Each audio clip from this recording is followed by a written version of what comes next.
Hello सही है।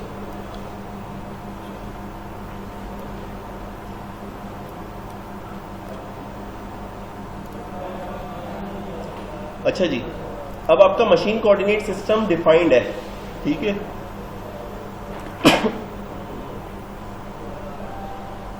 Workpiece में आपने क्या करना है, डबल क्लिक करना है। ये बता रहा है कि आपका पार्ट कौन सा है और आपका ब्लैंक कौन सा है, इसमें आपने ये चीज बतानी है। तो ब्लैंक को आपने पहले क्लिक कर दिया, बाहर वाले को सिलेक्ट करके ओके कर दिया, तो अब ये टॉर्च बनी हुई आ गई, जो ये आपको बता रही है कि आप इसको अगर क्लिक करते हो ये आपको बताएगा कि कौन सा पार्ट सिलेक्टेड है ब्लैंक के अंदर। सही है। स्पेसिफाई पार्ट के अंदर गए और इसको थोड़ी देर के लिए होल्ड किया, यहाँ पे क्लिक किया तो ये सॉलिड बॉडी एक्सट्रूड आ गई, इसको हमने ओके कर दिया। क्लियर है। और इसको अगेन ओके करके बाहर हो गए, ठीक है। अब है ऑपरेशन, इसके ऊपर रफिंग का बनाना है हमने, तो क्रिएट एन ऑपरेशन। इसमें जो शुरू में मेन्यू सेलेक्ट किया था वो था मिल कंटूर, उसमें आप ऑलरेडी पहुंच गए। सही है। इसमें पहला ऑप्शन है कैविटी मिल। यहां पे आपने आके प्रोग्राम को क्लिक किया और ज्योमेट्री के अंदर आपने वर्कपीस को क्लिक किया। सही है। टूल्स में अभी आप कुछ नहीं कर रहे, यहां पे आप सीक्वेंस का नाम दे देते हैं। नाम है जैसे रफ अंडरस्कोर 20 फ्लैट कटर। सही है। वो कैसा होता है अभी जब कैम बन जाएगी तो वो नजर भी आ जाएगा। R1 कह देते हैं रफिंग की पहली सीक्वेंस, R1 20 फ्लैट। इसको ओके कर दिया आपने। जैसे ही ओके किया तो आपके पास टूल का ऑप्शन आ रहा है। ये सारे ऑप्शंस हैं आपके पास ना, जो खुले हुए थे वही काम के थे ज्यादातर।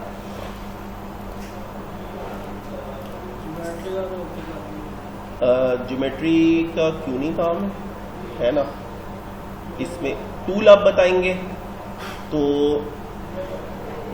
टूल में चले गए, यहां पे आके आपने क्रिएट अ न्यू टूल के ऊपर क्लिक किया। कुछ टूल्स लाइब्रेरी में भी मौजूद है। सही है। लाइब्रेरी में फायदा क्या होता है, आपको बने बनाए आर्बर्स वगैरह भी मिल जाते हैं।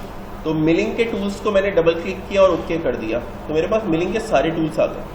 मेरा इरादा है 20 के टूल को यूज करने का, तो एंड मिल 20 मैंने देखा और प्रीव्यू ऑन किया, यहाँ पे डिस्प्ले करवा लिया।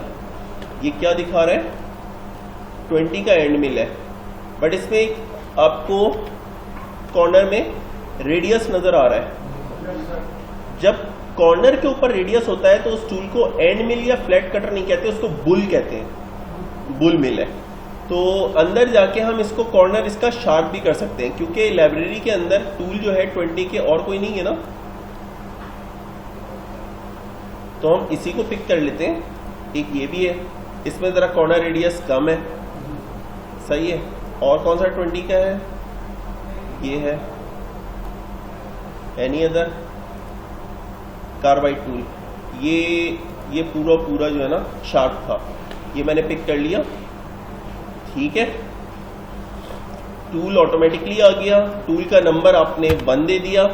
एडजस्ट रजिस्टर ये 1 दे दिया। ये क्या होता है, ये जब आपको मैनुअल प्रोग्रामिंग कराई जाएगी, हसनैन साहब आपको बताएंगे डिटेल के अंदर। जी कोड्स एम कोड्स शुरू कर दिए बताने उन्होंने। हाँ, तो उसी में ही आपको ये बताऊं कि एम कोड्स के अंदर एक एच वैल्यू होती है, एक टी वैल्यू होती है। टी जो कि कौन से पॉट में टूल है, और एच वैल्यू वो होती है कि एक टूल से दूसरे टूल का, जागते रहो बेटा, एक टूल से दूसरे टूल तक का जो जेड डिस्टेंस है वो। ठीक है। जेड डिस्टेंस मतलब कि जैसे 10 टूल है तो आप H1, H2, H3 की वैल्यू मशीन में डाल देते हो। तो ये इस वाली सीक्वेंस के लिए हम H1 ले रहे हैं, इसको ओके कर दिया। अभी मैं एक काम करता हूं कि जो आगे की चीजें हैं जो प्रोग्रामिंग से रिलेटेड है वो अभी कम बता रहा हूं। मैं कैम का तरीका आपको जल्दी से गो थ्रू कर देता हूं। ठीक है। इसको जरा पॉज कर ले, रिकॉर्डिंग ऑन कर ली।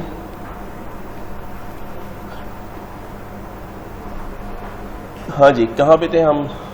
इसकी कटिंग के पैटर्न से मुख्तलिफ।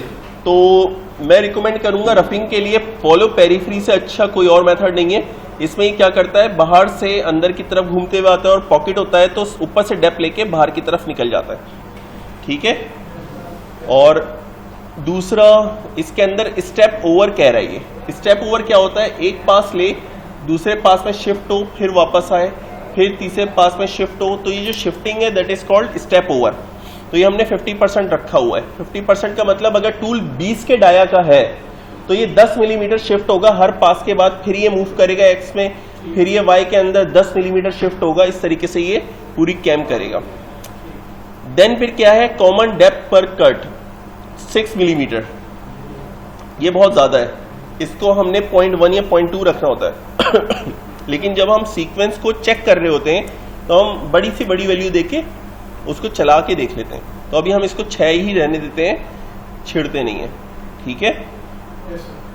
फीड और स्पीड, इसमें जाके आपने इसको 3000 की आरपीएम और कटिंग फीड 1500 डाली, कैलकुलेट का बटन दबाया, ओके कर दिया। इसको अब जनरेट करके देखते हैं। जनरेट किया तो क्या हुआ, टूल का एक जो है पाथ डेवलप हो गया। इसको ओके किया तो हमारे पास ये सीक्वेंस आ गई है। इसमें जाके वेरीफाई टूल पाथ में गए, हम इसको थोड़ा सा प्ले करके देख लेते हैं ये किस तरीके से घूम रहा है। बाहर से अंदर की जानिब आया, सेंटर में आने के बाद ये उठा, अगला पास लिया। अच्छा, ये जो उठ के पूरा ऊपर उठ के गया है इसको हम कम कर सकते हैं, सही है। यानी ये सिर्फ प्रीवियस प्लेन तक उठे और वापस जाके दोबारा से कटिंग स्टार्ट कर दे। हर दफा ये पूरा क्लियरेंस तक जा रहा है ना। इस वक्त जो ये उठ रहा है ये कितना उठ रहा है, इसको यहाँ पे रखते हैं, इसका डिस्टेंस देखते हैं, यहां से लेके यहां तक ये 10 मिलीमीटर उठ रहा है, ठीक है। क्यों, उसकी वजह यह है कि MCS मिल के अंदर यहाँ पे 10 वैल्यू थी, इसको मैंने 100 कर दिया, ओके किया, इसको जनरेट किया दोबारा। अब क्या हुआ, ज्यादा उठ रहा है टूल, ठीक है। सेफ्टी हो गई पर टाइम जाया हो रहा है, सही है। इसको जो है अब आप अगर देखते हो, वेरीफाई में गया मैं और इसका डिस्टेंस देख लिया टूल का, यहां से टॉप फेस तक 100, सही है। तो हर पास में ये ऊपर तक जाएगा, फिर वापस नीचे आएगा, फिर मशीनिंग करेगा। तो मैं चाहता हूं कि प्रीवियस प्लेन तक उठे, बाहर आए, फिर नीचे जाके डेप्थ ले और घूमते हुए सेंटर में आ जाए, सही है ना। तो मैंने इसको डबल क्लिक किया, यहां पे कुछ थी कटिंग मूव्स, कटिंग पैरामीटर्स, सही है, कि इसमें स्टॉक कितना रखना है, इसकी डायरेक्शन क्या हो, क्लाइंब कट हो या कन्वेंशनल कट हो, लेवल फर्स्ट रखना है या डेप्थ फर्स्ट रखना है, ये मुख्तलिफ चीजें हैं ना। तो ये है कटिंग से रिलेटेड जब टूल इंगेज हो मेटल वर्कपीस के साथ। दूसरा है non cutting moves. Non cutting move के अंदर आप ये बताते हो कि इसने कितना उठ के मूव करना है दोबारा। तो मैं ट्रांसफर रैपिड में जाता हूं, यहां पे विद इन द रीजन जो इसकी मूवमेंट है उसको मैं कह देता हूं कि ये प्रीवियस प्लेन तक उठे, 3 मिलीमीटर बाहर निकले और फिर दोबारा एंगेज हो जाए। इसको ओके किया तो ये सीक्वेंस फिर से खत्म हो गई। इसमें साइन ऑफ एक्सक्लेमेशन आना चाहिए। जनरेट किया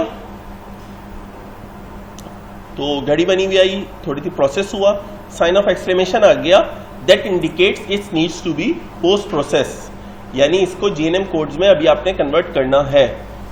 फिलहाल ये सिर्फ टूल पाथ जनरेट हुआ है, सही है। अब आप देख रहे होगे हर पास में ये नहीं उठ रहा है। इसको अगर प्ले किया, ये चला, आउटर इसने कट किया, फिर इसने शिफ्ट लिया। इस पॉइंट पे जरा गौर करना, इस जगह पे आके ये शिफ्ट लेता है, सही है। वो शिफ्ट अंदर की तरफ 10 मिली मूव करता है, सही है ना।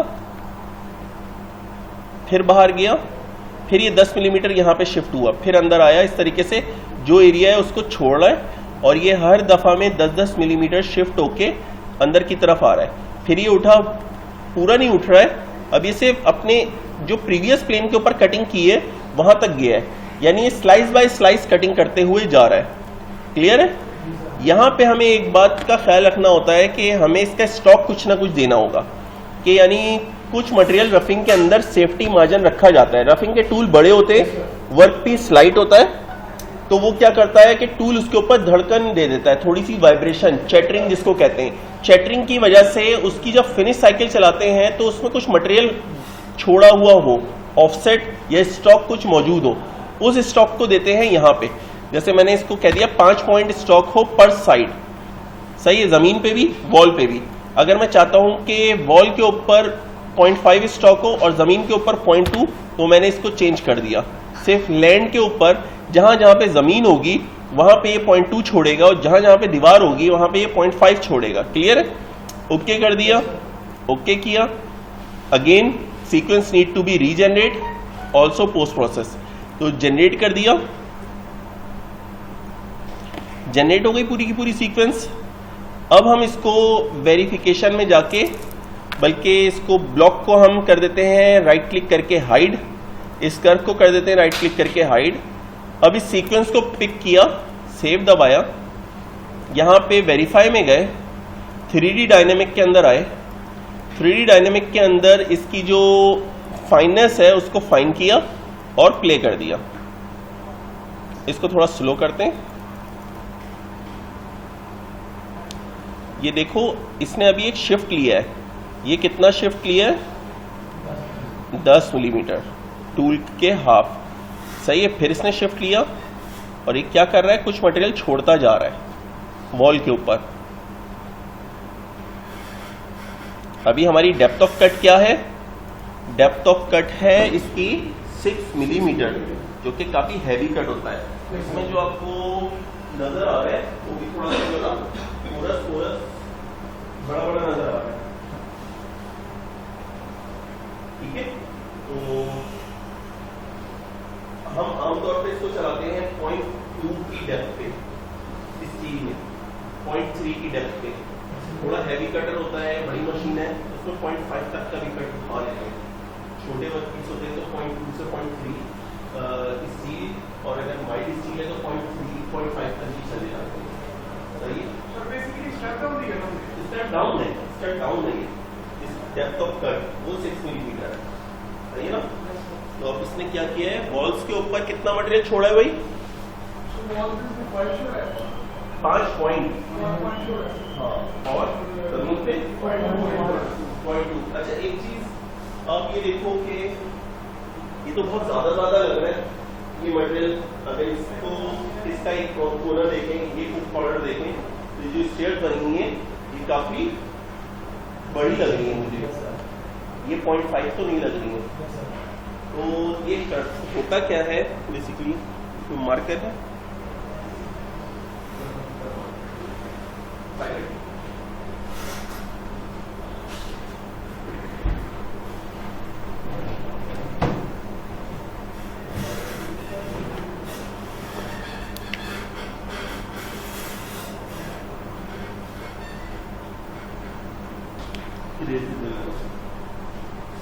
देखो मिसाल के तौर पे आपका वर्क पीस ये है,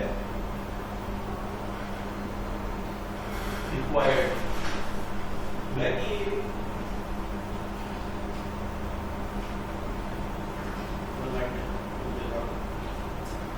ये आपको रिक्वायर्ड है, सही है। तो आपने क्या किया, 5 पॉइंट का स्टॉक यहाँ पे छोड़ा है वॉल पे, सही है। और ये थोड़ी सी इसकी लेंथ जमीन है, तो यहाँ पे 0.2 छोड़ा है, और इस तरीके से यहाँ पे अगेन 0.5।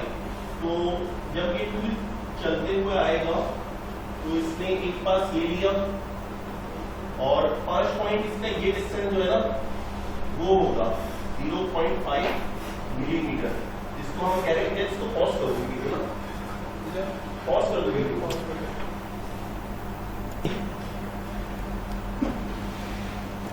ओके किया हमने, इसको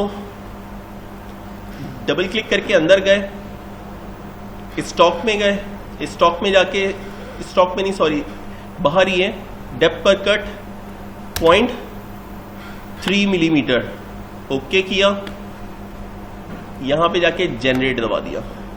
या वर्क पीस वो सीक्वेंस को भी राइट क्लिक करके जनरेट आप दबा सकते हो।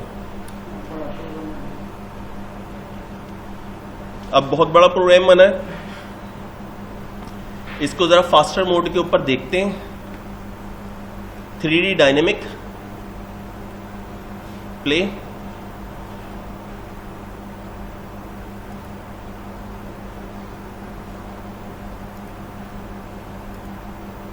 अब ये यहाँ पे जो छोटी छोटी सी स्टेयर्स बन रही हैं, ये कैसी हैं? ये 0.3 की हैं, ठीक है ना।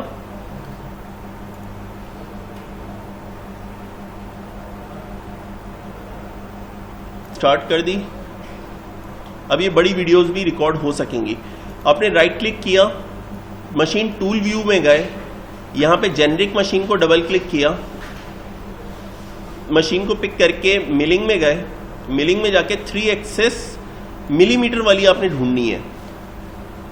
ये मेट्रिक इंच दोनों है, सही है ना। तो ये मशीन हमें नहीं चाहिए।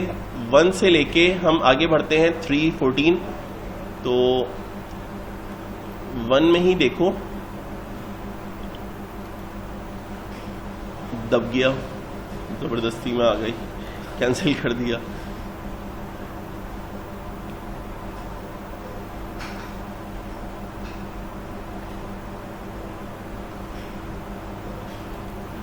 कैंसिल कर दी। जेनरिक मशीन डबल क्लिक, फिर मशीन मिलिंग के अंदर ओके किया, इसके अंदर फनूक ये रही, ठीक है। सिम 1 मिल 3 एक्सेस फनूक मिलीमीटर, इसको करके ओके किया। अभी कह रहा है पार्ट और वर्कपीस कौन कौन से हैं। हमने वर्कपीस और पार्ट दोनों को इसमें एट ए टाइम सेलेक्ट किया, ओके बता दिया। अभी असेंबली ओरिजिन पूछ रहा है कि इसको मशीन को कहाँ रखना है, तो मैं इसको एब्सोल्यूट ओरिजिन की जगह बाय कंस्ट्रेन में गया। अब ये थोड़ा सा हैवी होने लगा है आप लोगों के लिए, क्योंकि इसमें असेंबली भी थोड़ी सी आ गई। बाय कंस्ट्रेन करके ओके किया। अब ये कह रहा है कि इसको कैसे प्लेस किया जाए। मैंने कह दिया कि ये फेस और ये वाला फेस टच हुआ, वो सही है। और इसको ओके कर देते हैं अभी ना। अब देखते हैं इसने कहाँ पे लाके मशीन रखी है, सही है। हम इसको वीडियो पॉज। अच्छा जी, मशीन के ऊपर ये आ तो गया है, बट ये इसकी ओरिएंटेशन अपनी मर्जी से ही कहीं पे रखी हुई है।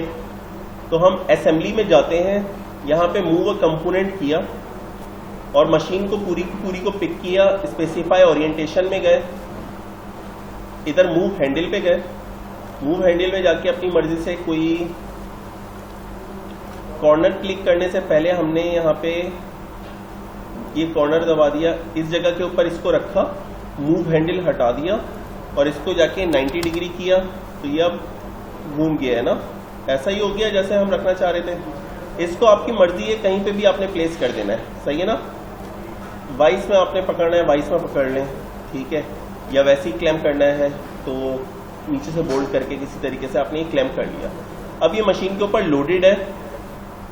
यहाँ पे हम आए, हमारा जो टूल है वो अब हमने किसी एक पॉकेट के अंदर डाल देना है। तो टूल को पिक किया, पॉकेट नंबर 1 में रख दिया, सही है। अब ये पॉकेट नंबर 1 में आ रहा है, इसके पीछे कुछ ना कुछ होल्डर होना चाहिए।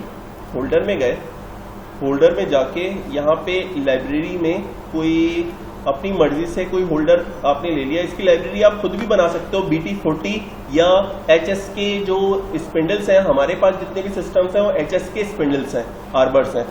तो आपने यहाँ पे प्रीव्यू करते हुए मुख्तलिफ आर्बर्स देखते जाएं, जो थोड़ा सा मैच लग रहा हो, रीजनेबल, अभी फिलहाल वो सिलेक्ट कर लें, वरना आप अपने बना के इसमें डाल सकते हो। ओके किया, सही है, ओके कर दिया। अब क्या है, ये पॉकेट नंबर 1 पे ये मौजूद है सीक्वेंस और इसमें टूल है, ये क्लियर है। वापस ज्योमेट्रिक क्यू में गए, यहां पे आके अब आपने इसको वेरीफाई कर रहे थे ना, अभी तक तो हम टूल वेरीफाई कर रहे थे, अब क्या हम सिमुलेट करेंगे मशीन। सही है, यहां पे टूल पाथ सिमुलेटर की बजाय मशीन कोड सिमुलेशन को हमने क्लिक किया। सही है, और इसमें आपकी जो सीक्वेंस है ये साथ में चल रही है, और इधर आके आपने इसको बता दिया कि मटेरियल मुझे रिमूव होता हुआ भी देखना है। साथ में जो आपका अपना वर्कपीस था उसको आपने हाइड कर देना है, ये ब्लॉक हाइड कर दिया। और सेकंड आपने इसको प्ले किया, तो अब क्या हुआ शुरू से देखते हैं। रिटर्न, इसके जो भी कोड्स है ना वो नेक्स्ट करके चलते हैं।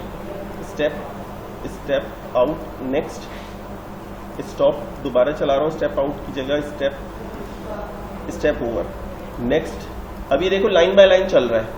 G40 ऑफसेट की कैंसिलेशन हुई, XY प्लेन सेलेक्ट हुआ, G90 एब्सोल्यूट सिस्टम कॉल हुआ, फिर G21 मैट्रिक सिस्टम के लिए यूज होता है, और G49 कैंसिलेशन है या कॉलिंग है ऑफसेट्स की, फिर G91 वो इंक्रीमेंटल है।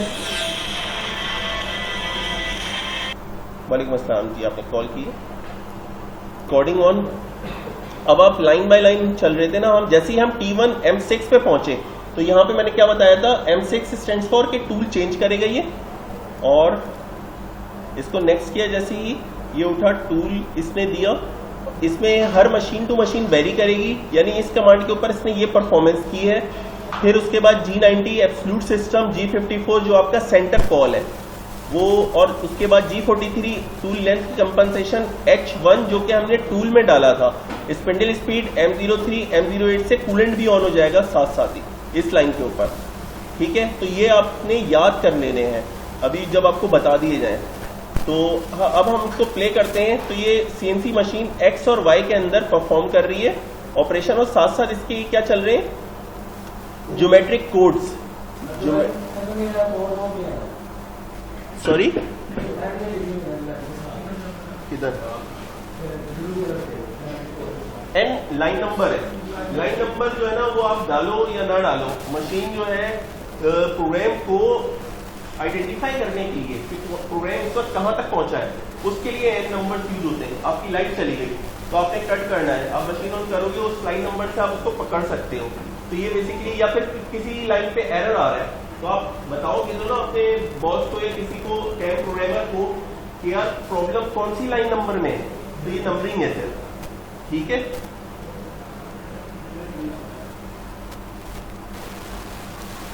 तो ये सारा वही काम हो रहा है जो हमने वेरिफिकेशन में किया था। फर्क क्या है, उसमें टूल चल रहा था, इसमें क्या हो रहा है, मशीन भी चल रही है। NC फाइल कैसे सेव करेगा, तो कुछ थोड़ा रहने भी दो कल के लिए, इसको हमने ना